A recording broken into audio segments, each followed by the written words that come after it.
ಈ ಕೆಳಗಿನ ಭಿನ್ನರಾಶಿಗಳನ್ನು ಸಂಕ್ಷಿಪ್ತ ರೂಪಕ್ಕೆ ತಂದಿರಿ ಅಂದ್ರೆ ಉತ್ತರ ತೆಗೆದು ಕನಿಷ್ಠ ರೂಪಕ್ಕೆ ತರುವುದು ತಿಳಿತಲ್ಲ.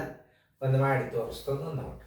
ಎಲ್ಲರೂ ಬೋರ್ಡ್ ಕಡೆ ನೋಡ್ರಿ, ಲಕ್ಷ ಕೊಟ್ಟು ನೋಡ್ರಿ ಅಂದ್ರೆ ಬರ್ತಾವ ಗಣಿತ. ಹೇಳಾಗ ಲಕ್ಷ ಕೊಟ್ಟು ನೋಡು ಮಗ್ಗಿ ಬರಬೇಕು ನೋಡ್ರಿ. ಕನಿಷ್ಠ ರೂಪಕ್ಕೆ ತರ್ರಿ ಅಂದ್ರೆ ಕನಿಷ್ಠ ರೂಪ ಕೊಡೋದು ಅಂದ್ರೆ ಏನು ಅನ್ನೋದು ಗುರ್ತಿರ್ಬೇಕು. 8 ಡಿವೈಡೆಡ್ ಬೈ 4. 4 ಒಂದಲೇ 4 ಎರಡಲೇ ಬರೋಬ್ಬರಿ. ಇದ್ರ ಉತ್ತರ ಎಷ್ಟು? 2. ಇದ್ರ ಉತ್ತರ 2. ಇನ್ನು 10 3/2. ಇದು ಭಾಗ ಹೋಗಂಗಿಲ್ಲ ಅಂದ್ರೆ ಏನು ನೋಡು, 3 3ಲೇ 9 1 3/2. ಇದು ಭಾಗ ಹೋಗ್ತದ ನೋಡ್ರಿ. 25 3/2 ಭಾಗ ಹೋಗಂಗಿಲ್ಲ ಅಂದ್ರೆ ಭಾಗಿಸಿರ್ಬೇಕು. 3 8ಲೇ ಎಷ್ಟು? 24. 1 ಉಳಿತು, 1 3/2 ನೋಡ್ರಿ. 44 8/2.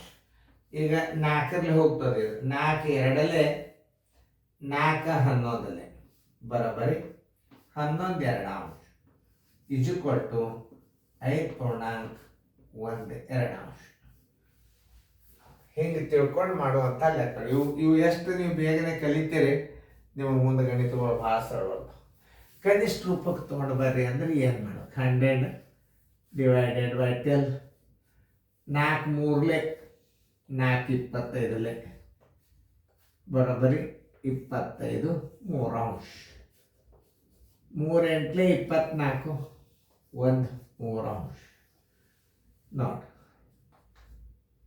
90 10/2 ಬರೋಬ್ಬರಿ ಈ ಪೂಜೋತ್ತು 9 1/2 ಅಂದರೆ ಛೇದ 1 ಬಂತಂದ್ರೆ ಉತ್ತರ ಏನು ಎಷ್ಟು ಇರಬೇಕು?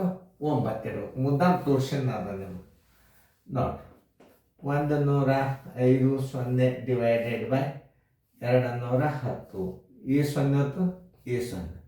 21 1ಲೇ 21 5ಲೇ ಬರೋಬ್ಬರಿ. ಇದರ ಉತ್ತರ 5. ಛೇದ 1 ಬಂತಂದ್ರೆ ಏನು ಮಾಡಬೇಕು? ಪೂರ್ಣ ಸಂಖ್ಯೆ ಅಂತ ತಿಳ್ಕೊಂಡು ಉತ್ತರ 5 ಇರಬೇಕು ನೋಡ್ರಿ. 480 ಡಿವೈಡೆಡ್ ಬೈ 42. 6 7ಲೇ 42. 6 8ಲೇ 48. 0ಗೆ 0 ನೋಡಿ. 87/2 ನೋಡಿ. 7 1ಲೇ 7. 11 7ಲೇ 77. 3 ಉಳಿತು, 3 7/2 87.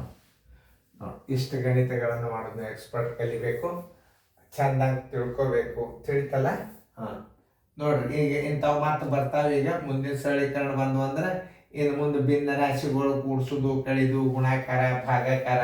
ಈಗ ಮೊದಲು ಸಣ್ಣ ಸಣ್ಣ ಕಲಿಯಿರಿ, ಮುಂದೆಲ್ಲ ದೊಡ್ಡ ತಾವೇ ಬರ್ತಾವೆ. ತಿಳಿತಲ್ಲ? 3.13 ಇದ್ರ ಉತ್ತರ.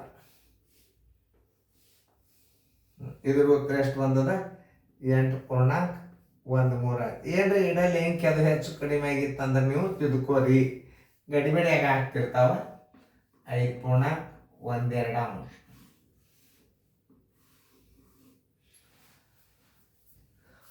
8.13 9 5 ಇನ್ನೊಂದ್ಸಲ ಇಟ್ಟು 9. ಇದು 11.37 ಇಷ್ಟು ನೋಡಿ. ಕನಿಷ್ಠ ರೂಪಕ್ಕೆ ತರೋದಂತಾರೆ. ಏನಿದು? ಇದರ ಹೆಸರೇನು? ಕನಿಷ್ಠ ರೂಪಕ್ಕೆ ತರೋದು. ಸರಿಯಾಗಿ ನೋಡಿಕೊಂಡು ಚೆನ್ನಾಗಿ ಮುಂದಿನ ಮಾದರಿಗಳನ್ನು ನೀವು ಸ್ವಂತ ಮಾಡಬೇಕು. ಎಲ್ಲ ರೀತಿ ಗಣಿತಗಳು ಬರ್ತಾವೆ. ಚೆನ್ನಾಗಿ ಬಿಡಿಸ್ಕೊಡ್ರಿ.